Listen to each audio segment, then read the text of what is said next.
Welcome back, everyone. I hope you're doing amazing. This is a Battle Order. I think that's the new channel that we've subscribed to just as today. This is called How the Airborne Protected the Little Rock 9.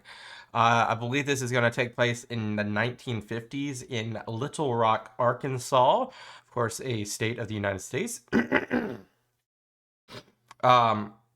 This fun new video, very much a modern video for us to do, just 60, 70 years ago. So let's jump in and see how the Airborne protected the Little Rock 9.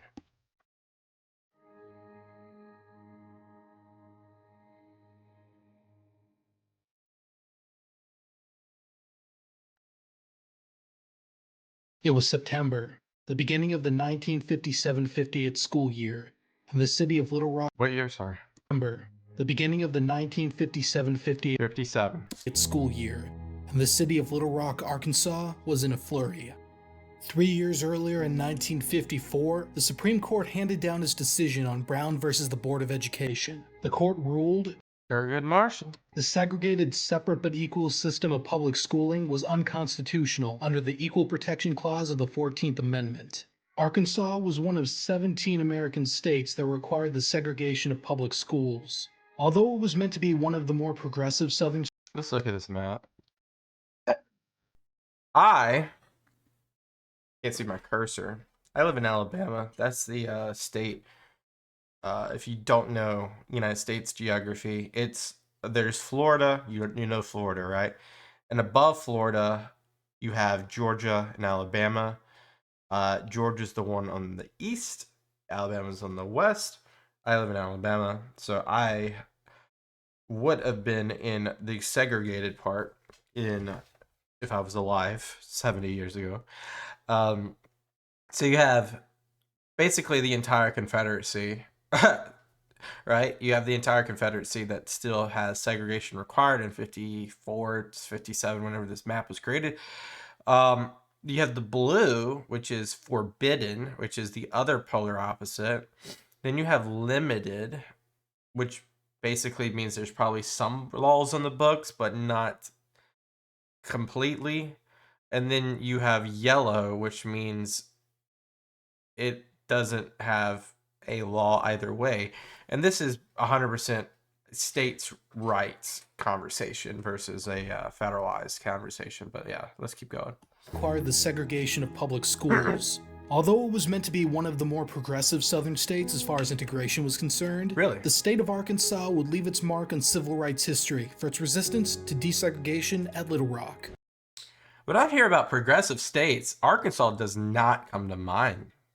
Maybe it's just a recent thing in my head for that, but it's interesting that it would be considered progressive back then. Under the first phase of the Little Rock School Board's Blossom Plan, part of one school in Arkansas's state capital would be integrated. This was Little Rock Central High School. It's a nice looking high school. September 4th, 1957, the day Central High was to be integrated, in a move to placate segregationists, Arkansas Governor Orval Faubus declared a state of emergency and ordered a provisional battalion of Arkansas National Guardsmen to the school. These forces, initially numbering 270 soldiers and airmen, barred entry of the black students, famously known as the Little Rock 9. The Army had actually been drafting contingency plans to deal with the Little Rock situation as soon as Governor Faubus first called up the Arkansas National Guard. Planners initially doubted the president would deploy active duty Army troops. However, as a contingency, the 1st Airborne Battle Group, 327th Infantry of the 101st Airborne stationed at Fort Campbell, Kentucky, was put on alert in order to initiate riot control training. The 101st Airborne had just recently been reactivated and was the first division to reorganize on the Army's new pentomic structure, a flawed and short-lived organization that was designed for infantry combat on a nuclear battlefield. Its first use would be quell unrest at Little Rock. And I will say, probably if you're in the Army in the 1950s, you probably got more training than any time in history when it comes to the American Army and battle tactics. Just think about it. You have the Pentagon's recently created. You have the military industrial complex. You have just gotten out of the Korean War. World War II was a decade ago. You know, you know what's coming up on the horizon with Vietnam and so forth. But you're in the late 50s. There is, and then of course you're in the dead heat of the Cold War as well. So like, there is no effing around at all at the Army right now. The 101st consisted of 5 battle groups, division artillery, and other supporting units. Battle groups were A nuclear battery? Wow. the size of large battalions, and each was to be a self-contained unit with integral support capable of independent operations. They carried the legacy of the infantry regiments that preceded them. The battle group tasked with integrating Little Rock traced its legacy back to the 327th Glider Infantry Regiment, which served with distinction with the 101st Airborne during World War II. Each battle group consisted of a battle group headquarters and headquarters company, 5 rifle companies, and a mortar battery. The contingent deployed to Little Rock would be reinforced with some divisional troops, but only part of its HQ company. The operation would also be supported by the 112th Counterintelligence Corps Group, the 4th Army Provisional Support Company, and a team of chemical specialists equipped with tear gas and vomit gas. Okay, so 100% riot control and then manpower. There were multiple reasons for why the 101st was chosen for what would be called Operation Arkansas. First, it was ready and air transportable. Second, it was garrisoned at Fort Campbell, which is relatively close to Little Rock and had its own airstrip that allowed the battle group to be airlifted immediately upon the president's order. Third, a regular army unit was necessary because it was anticipated that up to 35% of Arkansas National Guardsmen wouldn't comply with orders to oppose other state authorities. As So they thought they could have a skirmish? Huh. demonstrated on the day, there was hesitation from the state's adjutant general in complying with federalization.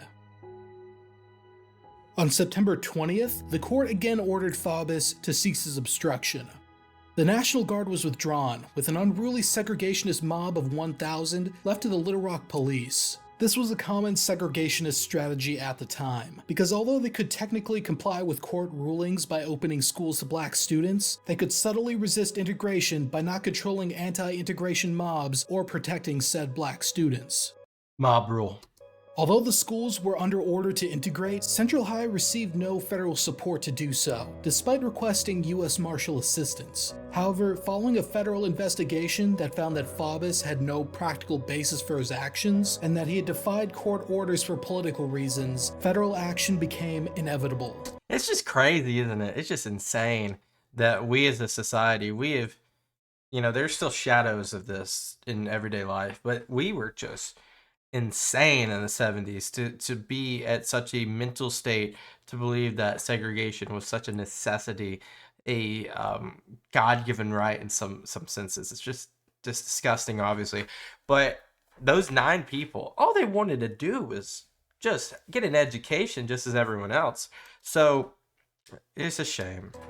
By September 24th, with the situation out of control, the Little Rock Nine under threat, and an urgent plea for federal troops from the Little Rock mayor, President Dwight D. Eisenhower reversed several years of hesitance to enforce court-ordered desegregation.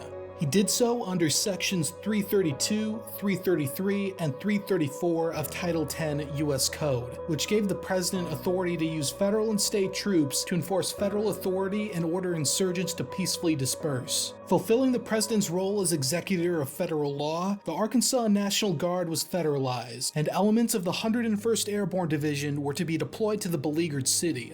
This was the first time since 1867 a state militia or National Guard had been federalized during peacetime. Mass federalization of the entire Guard fixed it in place and took it out of control of Governor Faubus, who had used it previously to defy federal court orders. A portion was also designated to create an alert force in support of the regular Army effort at Little Rock. This included the 1st and 3rd Battalion of the 153rd Infantry Regiment under the command of its regimental headquarters, the 39th Military Police Company, and Company D of the 212th Signal Battalion.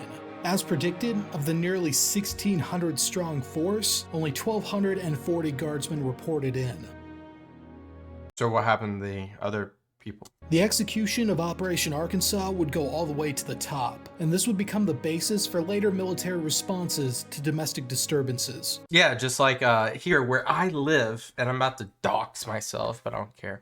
I live in Tuscaloosa, Alabama, and there's a very famous there's a very famous, I believe it was in 1963, where our Governor George Wallace, stood at the administrative door and would not let two African American students be admitted. And he utilized the National Guard, but Kennedy federalized it, and then that was that. But yeah, it's an ongoing thing. This is just a drop in the bucket, probably. So Chief of Staff of the Army, General Maxwell Taylor, assumed direct oversight of the operation. Once deployed, tactical control of the battle group passed from the divisional commander to Major General Edwin G. Walker, Chief of the Arkansas Military District, who would also be in command of other supporting units and the Arkansas National Guard. The airborne battle group was lifted into Little Rock via 2 airlifts and 1 road march. The first airlift completed within a staggering 10 hours of being ordered, while the truck convoy reached Little Rock the following day. They brought their ammunition with them, and the 4th Army would logistically support them from Fort Chaffee, Arkansas. In a move likely meant to prevent more racial violence. And that's one thing about the 50s, and of course we'll see that in the 60s and maybe a little bit in the 70s. All these people have live ammo, and they will shoot. They will shoot. 106 of the unit's 114 black paratroopers were left at Camp Robinson in North Little Rock. The remainder manned command post positions out of public view, although contrary to public belief, there were some black soldiers present. Overnight, roadblocks were set up by the 4th Army Military Police surrounding the school. The battle group set up a command post and just think about the regular, people that live there day to day, and this is happening in their backyard. Oh, maybe not a lot of them are alive to tell the tale, but be interesting to hear like anecdotal accounts of how people saw this. Bivouac on the school's practice field and stadium, while 3 of their 5 rifle companies were placed on the perimeter surrounding the entire school. On the inside, each of the Little Rock 9 were to be escorted from class to class by a paratrooper. From the President's order at 11 a.m. Central Standard Time on September 24th. So you're getting a military escort to chemistry? That's crazy. To 5 a.m. on September 25th, the battle group was completely deployed. Soldiers were initially equipped with steel helmets, gas masks in case gas munitions were used, and small arms with bayonets affixed. Their rifles were unloaded, although ammunition was kept on school grounds. Soldiers patrolling the inside of the school were armed with billy clubs. On the first day, following an unfounded bomb threat, Army troopers came to the rescue of black bystanders who became targets of segregationists. The Little Rock 9 were driven to school in a station wagon accompanied by jeeps to ensure their safety. When the students arrived, the crowd got more energetic and pressed the Army's line, but were pushed back, with 2 demonstrators receiving minor injuries. The segregationists— It's crazy. You gotta be some kind of stupid. You gotta be some kind of stupid to try to like riot against these guys right here. Now today, it would be a little bit more lenient. Believe it or not, it would be a lot more lenient. But back then, this guy's got a bayonet. He's got a bayonet. Why don't you press him? Then dispersed, and the rest of the day was uneventful. Within days, the 327th's mission seemed complete, and the Army presence began to draw down. By the end of that week, off-duty paratroopers were even allowed to attend a football game held at the school. Responsibilities began to shift to the Arkansas National Guard, but a rifle company was kept on campus due to the paratroopers' confident protection of the black students and their effect on their treatment. Out of distrust for the National Guard, and at the request of school administrators, the responsibility of student discipline was shifted to school administration rather than the Guard. However, the reduction in regular Army presence led to a resurgence in targeting of the black students on campus, forcing the National Guard to assign 2 escorts to each student. A deteriorating situation under Guard watch motivated a regular Army rifle company to regain watch over the inside of the school on October 3rd under orders to treat bullies as adult offenders. Dang. The rationale was that the school life situation becoming unlivable for black students was a threat to integration. Essentially, this meant that the National Guard was responsible for the outside of the school, while the regular Army was responsible for the inside of the school and the safety of the Little Rock 9 during school hours. So that's the Billy Club. However, there was quite the anxiety among Army commanders to withdraw the battle group as quickly as possible. Being a high-readiness airborne unit, remaining on watch at Little Rock ran the risk of significantly degrading their combat readiness. Yeah, they gotta go to Vietnam soon. Over the course of the autumn and winter following local elections, which saw a moderate takeover of city government, the paratroopers gradually returned to garrison in Fort Campbell. Unfortunately, the story wasn't over when the paratroopers left. Racist bullying and realized bomb threats continued under the National Guard's watch. After the school year had ended, the Federal 8th Circuit Court of Appeals granted the school board a 2.5-year delay on integration. The following year, Governor Faubus closed all senior high schools in Little Rock in an "if I can't have it my way, no one can" approach to segregation. Despicable. But following a Supreme Court ruling, Little Rock senior high schools were integrated for the 1959-1960 school year. Despite a toxic political situation and long-term issues with regard to race relations, those soldiers of the 327th Infantry committed to Operation Arkansas performed their duties and accomplished their mission of containing the segregationist mob and protecting the Little Rock Nine. The Arkansas National Guard, although criticized by some and not preferred by black students or their parents, were reported as upholding their duties when federalized and performed well given the circumstances. Although some speculated that integration could have been accomplished with a much smaller force, the Army decided to send in an entire battle group so as to exert absolute control of the situation. As Sergeant Major retired Bob Press of the 327th A Company said in a recent interview, "They took us very seriously, and I think if we'd went down there with a company-sized unit, it might not have been taken as seriously as sending in an entire battle group. The necessity of federal troops to get 9 children to class, even if it took another battle group, it would have been worth it." Yeah. The President's responsibility is inescapable. In accordance with that responsibility, I have today issued an executive order directing the use of troops under federal authority to aid in the execution of federal law at Little Rock, Arkansas. Our personal opinions about the decision have no bearing on the matter of enforcement.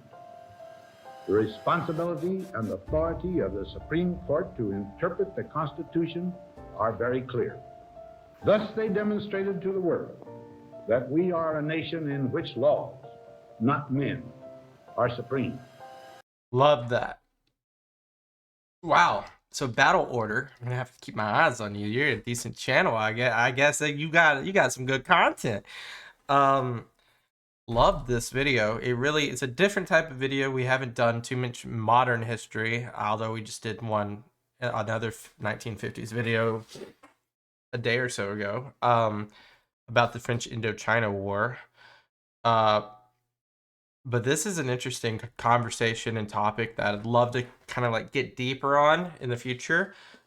Segregation, civil rights. It's a really interesting topic of how did we get here? Where do we go from here? And as I spoke about, there's shadows of this. You know, there's obviously nothing as bad as it was, 50 years ago, 100 years ago, 150 years ago.